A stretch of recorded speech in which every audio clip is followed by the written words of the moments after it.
Great moments from 5 different movies by Steven Spielberg, the most successful single director in the movies right now, and the subject of our special At the Movies program this week on the magic of Steven Spielberg. Across the aisle from me is Gene Siskel, film critic of the Chicago Tribune. And across the aisle from me, Roger Ebert, film critic of the Chicago Sun-Times. Now, what we're going to try to do on this show is try to figure out what every Hollywood executive should be trying to figure out, and that is, what does this guy Steven Spielberg know that the other directors working today don't know? What makes him so much more successful than any other director working today? What does he know about filmmaking? What does he know about what the audience wants from movies? Roger begins our investigation with one of the movies Spielberg made for television. Back in 1972, it's called Duel, and Spielberg was just 24 years old. And even then, he'd already been making movies for 8 years, starting when he was in high school in Phoenix, Arizona. The very first shot in Duel could almost serve as a symbol for Steven Spielberg's whole career. It begins with the screen pitch dark and mysterious, and then the camera pulls back and we see that we're inside a car, inside a suburban garage next to a split-level home. That's one of Spielberg's basic approaches. Miraculous, astonishing, sensational, and sometimes very dangerous things happen to ordinary, everyday people, usually from America's suburbia. In Duel, Dennis Weaver stars as a suburban salesman who makes the mistake of passing an oil tanker on the highway and gets into a deadly game of cat and mouse. The tanker driver seems determined to run him down and kill him.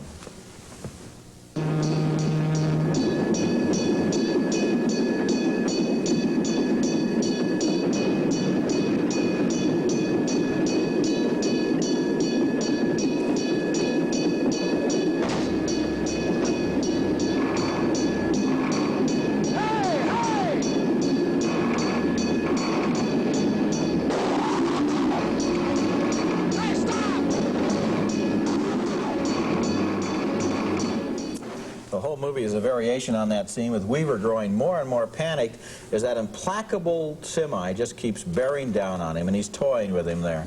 Duel is classic filmmaking, a chase scene that's a whole movie long, and even this early film shows how good Spielberg is at making his chases work, because he understands at a gut level the exact relationship between the pursuer and the pursued, between their positions, their speed, and their motives. The other element there is the way that everyday, beaten-up things like that old oil truck take on an almost supernatural personality, and usually in his films, that's the case. Something from everyday life will have the magic in it. Well, people are obviously going to link that with the shark in Jaws, which is described as an eating machine. This is a driving machine, a perfect driving and killing machine. Now, based on the success of Duel and other TV projects at Universal, Spielberg was able to get his first job directing a theatrical feature called Sugarland Express, which was sort of a modern-day Bonnie and Clyde story, with Goldie Hawn and her husband on the run from the law, trying to hang on to her baby. Spielberg deserves the good marks he got for his direction of this picture, but the story was unfocused, and Hawn and her husband were quite downbeat, and so the story became quite downbeat. But he wouldn't make the same mistake twice, because his next film was Jaws, and Jaws was a very focused, easy-to-describe story with a shark that was eating everybody on Amity Island, and the shark had to be stopped. I once asked Spielberg to name his favorite private moment in Jaws, and he said it was the scene you're about to see, in which Roy Scheider, the police chief, swears at having to dish out some scraps for the shark. We laugh at that, and then we see something that stops our laughter. Stop playing with yourself, Hooper. Slow ahead, if you please. You heard him. Slow ahead.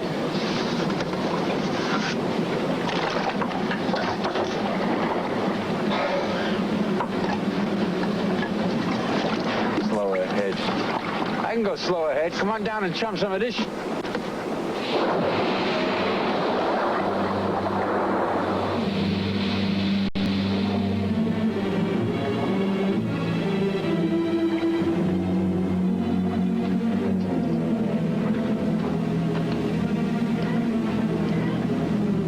You're going to need a bigger boat. Great line. That was the first time we see the Jaws in Jaws, and it's a full hour into the movie, and that's one of the secrets of Spielberg, that he was wise enough not to show us his monster right away, as was done with the subsequent Jaws pictures that he did not direct. And what he liked about that scene was, you hear we bleeped out what Roy Scheider says, but he said he would sit in the back of an audience, and he would wait for that moment, because the audience would laugh when they heard the obscenity and then scream. And so he turned a laugh, he said he enjoyed turning a laugh into a scream. And when you know that about him, then you can tell that Spielberg obviously enjoys manipulating his audience. I like the idea of him sitting back there waiting for that moment, guiding and directing the audience. And it's true, when you are in a Spielberg film, there is a sense that someone else is in control of your mind and your eyes. He is not just content to throw random pictures at us. He wants to run us and run us ragged, and we certainly experience that in Jaws, the film that made him a star director. There's no doubt in my mind that Steven Spielberg makes just about the best pictures of anybody for seeing with an audience. And I remember seeing Jaws in 1975 with about 1,200 people in Chicago. The audience would levitate simultaneously, 1,200 people, and then they would come down laughing with relief in a way because there was fear and the reason that they were scared and so forth. This is interesting, the way that he does what Hitchcock used to say that he liked to do, play the audience like a piano.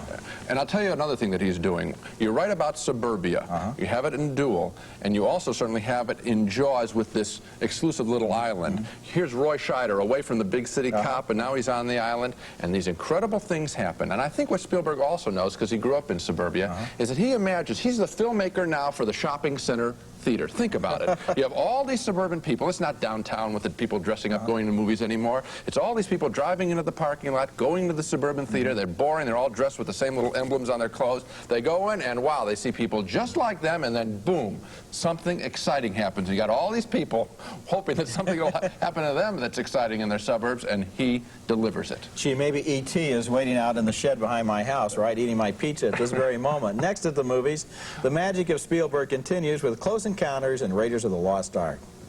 Whatever he does has got to be dangerous. Whoever goes with him. 1977. This was definitely a movie that combined everyday American life with a wild flight of the imagination. It starred Richard Dreyfuss as a suburban guy who started getting these strange compulsions to build little mountains out of his mashed potatoes and leave home and go to a place where he was sure something wonderful was going to happen. And here's a scene that contains one of the most famous single shots in any Spielberg film, the first moment when we realize that perhaps mankind is not entirely alone in the universe. 1047. That's meaningless so far. Okay, come on. All right, let's see. We stopped each of the single circuits and lead you right to nowhere. And Mary 10.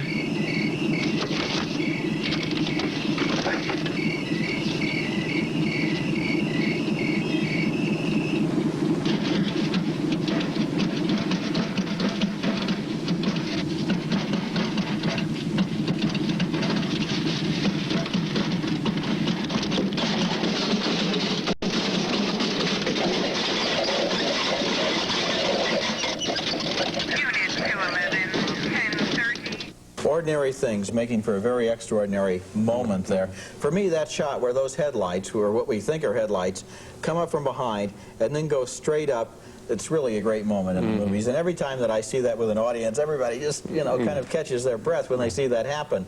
That shot was probably relatively simple to do, but it contains almost as much of a sense of wonder as even the climax of Close Encounters when that immense and beautiful mother spaceship appears over the top of the mountain. The shot also contains something that is childlike in its simplicity, the idea that even in this very real world, not everything has to happen exactly the way we expect it to. Close Encounters is a movie that Spielberg has never really finished with. Even after it became an all-time box office hit, he went back to it and added some more scenes taken inside the spaceship, changed some of the earlier moments of the film, and brought out what he called the final version of Close Encounters. And my guess is that someday we're going to get a whole Spielberg movie devoted to what happened after that spaceship left Earth with its human passengers. Now, the next movie that Spielberg made that we're going to talk about was developed in collaboration with producer George Lucas and writer Lawrence Kasdan. It's Raiders of the Lost Ark, and it came out at a time when the American movie industry was down in the dumps, and Lucas and Spielberg, good friends, apparently turned to each other and asked the question, what's the kind of movie that we would like to see? And right there you can see another Spielberg secret.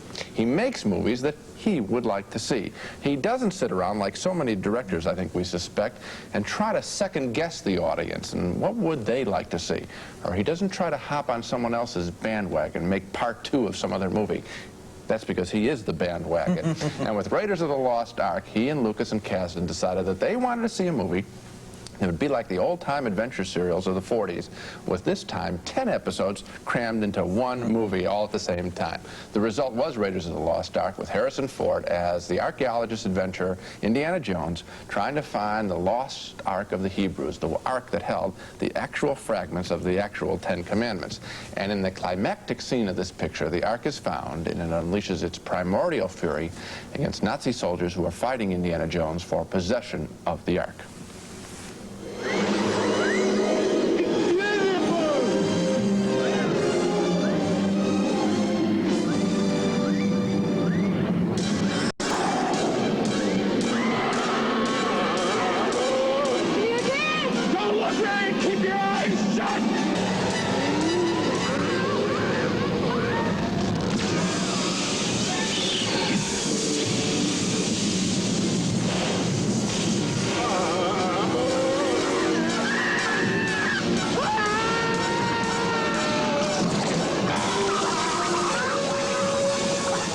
Now, right there, you can see another secret to the Spielberg magic. He never backs away from showing the audience the very thing that we're all sitting there hoping we're going to get to see.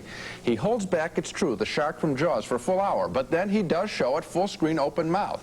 He holds back showing the creatures in Close Encounters, but then when we do get to see them, we see them up close. Remember that tear in the eye, that beautiful, beautiful shot?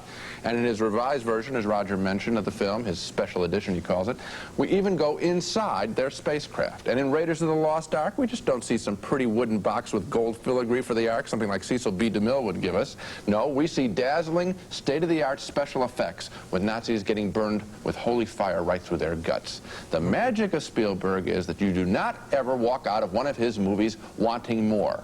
Maybe you want less sometimes, but never, never more. And there's another thing about that.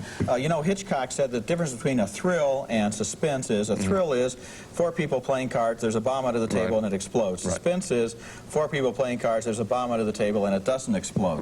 What Spielberg always does is set up what he's going to show you and keep you waiting long enough that you want to see it too. A lot of directors start right out, they have the whole idea in their mind, they know what the movie's going to be about, so they start out and show it all to you right from the beginning before you've got a desire in your own imagination to see it.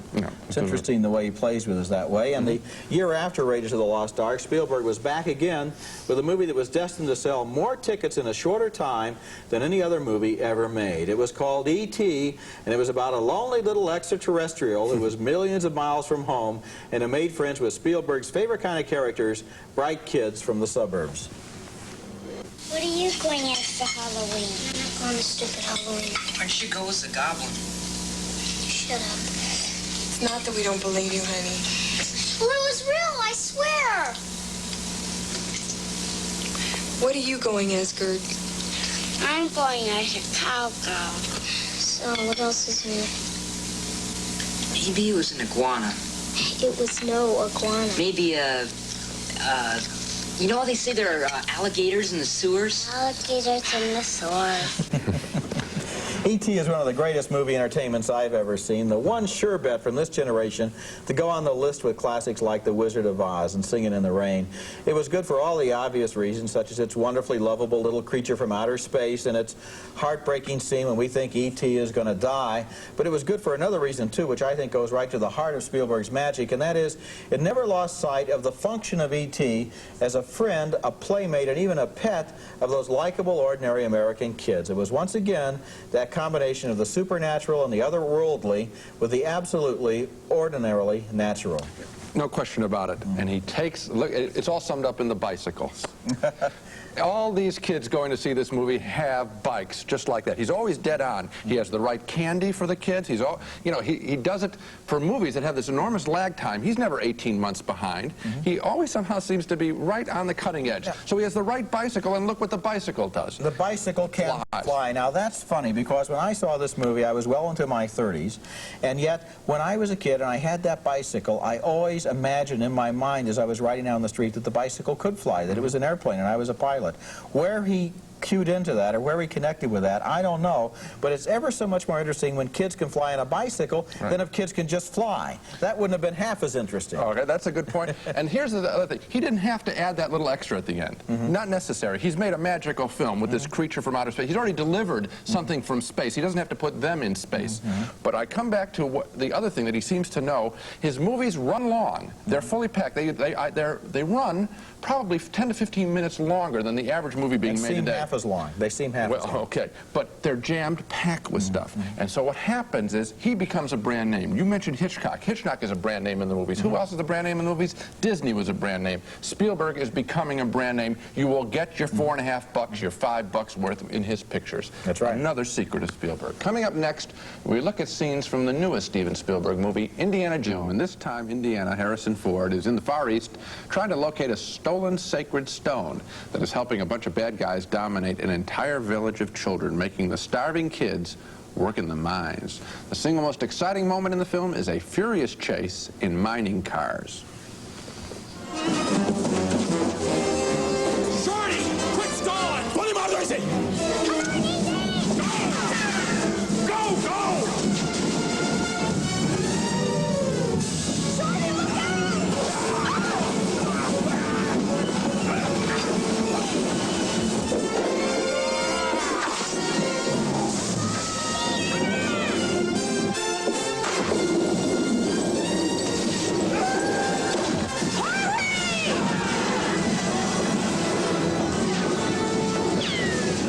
Those are his helpers in the picture, a cute little Chinese kid and a nightclub floozy. But I want to focus on the technical quality of that chase, the sound, the editing, the music, the special effects. Another Spielberg secret is that he always assembles a team of fine craftsmen in his pictures who he then allows to really go whole hog and push the state of their art. I enjoyed, for example, seeing Ben Burtt's name as the sound designer on this picture. He did such a terrific job on the last Star Wars film. Also, editor Sheldon Kahn, who's worked on 5 Spielberg movies. And, of course, the composer, John Williams, who has won Oscars twice for Spielberg films, Jaws and E.T. The magic of Spielberg, and this we have to make clear, is a collaborative effort, and you can see it in just 30 seconds of a chase scene. I'd also like to talk about the technique of that chase scene. Later on in that same scene, the bad guys get in another car and chase them. And now you have a classic movie problem, which is a chase on a railroad track with one car in front and one behind. Same track. Same track. How does the guy behind ever do anything except stay behind? And obviously Spielberg has looked at The General, a famous silent picture by Buster Keaton, which was about a chase on the same track between 2 locomotives. And Keaton ran every variation on that, so does Spielberg. Parallel tracks, so they're fighting back and forth. One track goes above, another track goes above. There's a chasm that they have to jump. It's fantastic filmmaking, and it's wonderfully done technically. Yeah, but he wasn't a film scholar in the sense of going to a film school. He couldn't get into USC where he wanted to go, but he is a film scholar because he has studied classic movies, and that's another secret. He knows his classic movies. He studied classic movies, and he's making classic movies. Next at the movies, though, even Steven Spielberg can also make a stinker. Successes. Even Steven Spielberg is human, and even Spielberg can make a stinker. And the big stinker of his career was a 1979 movie named 1941, a critical and box office disaster that was supposed to be a non-stop slapstick comedy, but only really qualified in the non-stop department.